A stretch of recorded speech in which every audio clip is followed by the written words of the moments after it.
Welcome to the fourth Artificial Intelligence for Information Accessibility Conference. My name is Shamira Ahmed. I'm the Executive Director and founder of the Data Economy Policy Hub, the DEP Hub. DEP Hub is the first independent think tank that is founded by an Indigenous African woman in South Africa. Today, I will discuss with you responsible AI governance, structural inequalities, and sustainability in the Global South. My discussion will be broken down into three parts. I will start with exploring the nexus of responsible AI, data governance, and the environment. The second part, I will delve into what do intersectional inequalities have to do with RI, data governance, and the environment. In the last part, I will discuss some suggestions and what we can do about issues at the nexus of responsible AI, data governance, and the environment. The nexus of AI, data governance, and the environment forms a dynamic nexus that holds immense potential for addressing pressing global challenges. At the center of this all, quality machine-readable data plays a critical role in AI governance and informed policymaking for climate mitigation and adaptation. There is growing global hype that a green digital twin transition can be achieved by leveraging data-intensive digital technologies such as AI, amongst others. But will it? There is limited data in Africa to inform climate adaptation and mitigation and to leverage technologies such as AI at scale. There's also a dearth of information about the conditions necessary to advance the use of data-driven digital technologies such as AI, amongst others, for a just twin transition in Africa and the rest of the Global South. There are also uneven global technological, environmental, social, and governance power dynamics that shape who is likely to benefit from a data-driven green digital transition. This transition is also not gender neutral, and we thus need to focus on intersectional inequities. The normative idea of twin green digital New Deals has raised complex questions regarding existing multidimensional structural power dynamics and access to information. Who has the expertise to frame alternative solutions to new global sustainable techno-socioeconomic paradigms in a diverse, interdependent world? What are the intergenerational and distributional effects of these alternative solutions for different contexts, particularly for the Global South? Do these global alternatives effectively integrate local values and existing marginalizations with, for example, a decolonial informed approach for proposed global governance of AI? The issue of limited access to high value data sets is often more pronounced in low and middle income countries.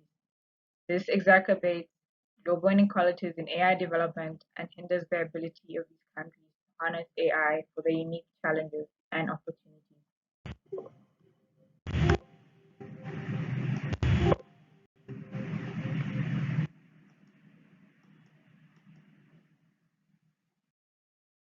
What do intersectional inequalities have to do with responsible AI, data governance, and the environment? They are unequal gains from previous industrial revolutions. Shown in the figure below, the Great Divide, multifaceted inequalities have been associated with the different waves of technological change. Countries at the core, which are Western Europe and its offshoots Australia and Canada, New Zealand, and the United States, including Japan, have benefited more from technological disruptions as compared with countries at the periphery, which are not countries in the core countries. In addition, Frontier Technology Readiness Index shows that based on 5 building blocks: ICT deployment and development, skills, research and development activity, industry activity, and access to finance, most of the regions in the Global South do not have the capabilities to equitably use, adopt, and adapt frontier technologies such as AI at scale. Therefore, a blanket approach cannot be used. Technologies, traditions, and ideas that work well in one setting may not when they are adopted elsewhere or maintained after conditions change. There's also limited access to high-value data sets, which poses significant challenges in the development and application of AI. Addressing these challenges requires concerted effort from governments, organizations, and the global research community to ensure equitable access to data whilst ensuring safeguarding privacy and security. This is essential for promoting innovation, addressing societal issues, and addressing the full potential of AI. Another concern is that there is limited gender data available. The data we do have shows that women are less likely to reap the benefits of digital dividends associated with AI. Using the percentage of population using the internet as a proxy, we can see that there are gaps between women and men. And in developing regions such as Africa, this gap is even bigger.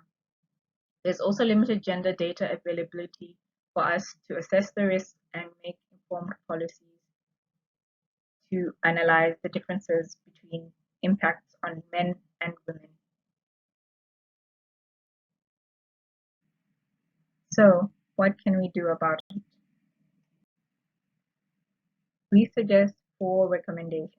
The first one is to allocate resources to build interoperable local data ecosystems that align to international best practices. One way this can be done is by training local researchers with capabilities to collect and create value from sex-disaggregated primary data to understand the intersectional impacts of existing and planned AI use cases in their ecosystem. We know that robust gender integration improves quality, women's empowerment, and can mitigate the risks associated with AI. But women are not a monolith. We need an intersectional lens to mitigate structural constraints at the nexus of responsible AI, data governance, and the environment. Thirdly, we need to ensure marginalized groups have equitable access, participation, and engagement in data collection processes, decision making at the nexus of RAI, data governance, and the environment. Lastly, we need to form partnerships with all stakeholders in the data ecosystem to co-create practical efforts, including greening digital public infrastructure, improving accountability mechanisms, and supporting policy coherence and systems thinking for a just and sustainable green digital twin transition. Thank you for your time. Please reach out to me to discuss any of the topics further and enjoy the rest of the